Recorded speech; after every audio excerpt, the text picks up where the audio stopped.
Olá, sou Erickson Escorcin, advogado e consultor em Direito Público, especializado no Direito da Comunicação, doutor em Direito pela USP, autor da coleção de livros sobre Direito à Comunicação publicados na Amazon. E no vídeo de hoje vamos abordar o tema da Lei Federal que aprova as normas gerais sobre licenciamento, compartilhamento e infraestruturas de redes de telecomunicações.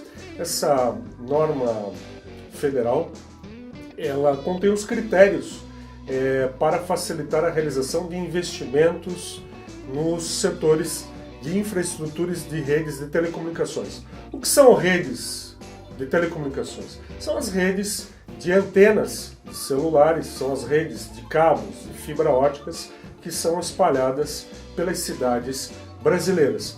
Então essa lei federal contém as normas gerais que devem ser seguidas tanto por estados quanto por municípios. Essa lei ela busca dar uma racionalidade nos critérios então de licenciamento, instalação e compartilhamento dessas infraestruturas de redes de antenas, cabos e fibras óticas.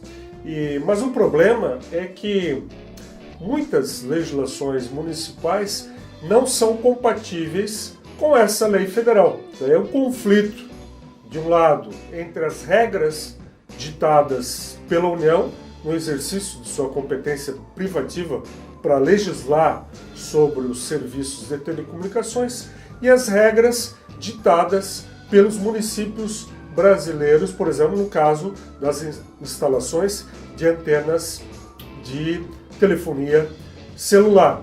Então, volta e meia ocorre que esse tema ele é judicializado, né?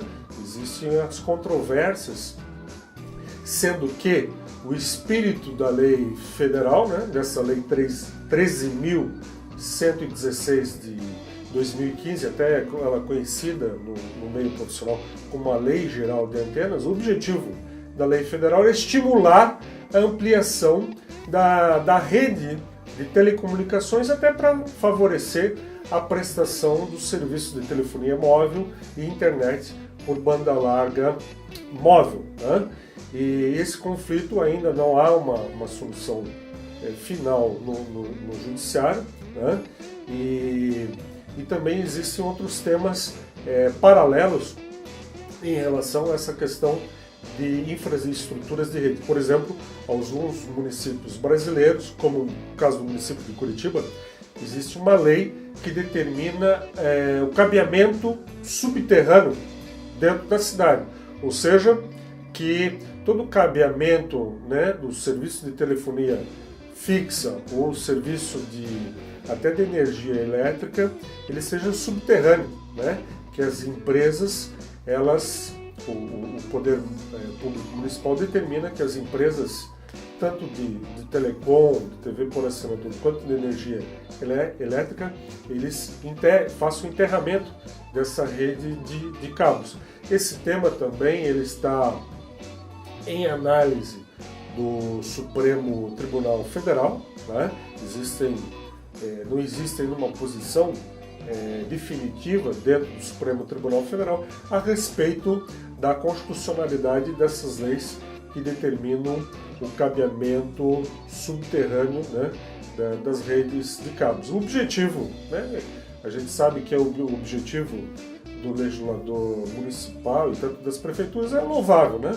A prefeitura ela quer evitar a poluição visual que ocorre com frequência nos postes situados em ruas e avenidas dentro do espaço urbano. Então, o município, no exercício de sua competência para legislar sobre interesse local e também para a competência legislativa municipal para legislar sobre matéria de urbanismo, o município define, né, leis que buscam, mas existem também existe essa questão da normativa federal. Então, esse é o conflito que se instala, né, e a questão acaba indo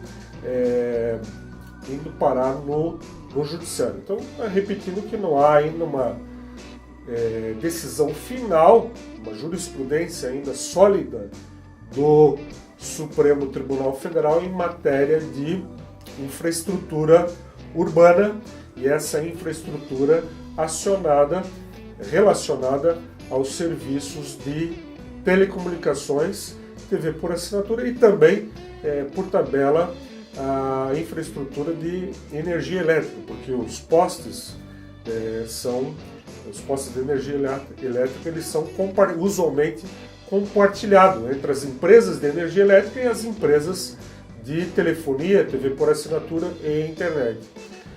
Agradeço a sua atenção e até o próximo vídeo sobre um grande tema do direito da comunicação.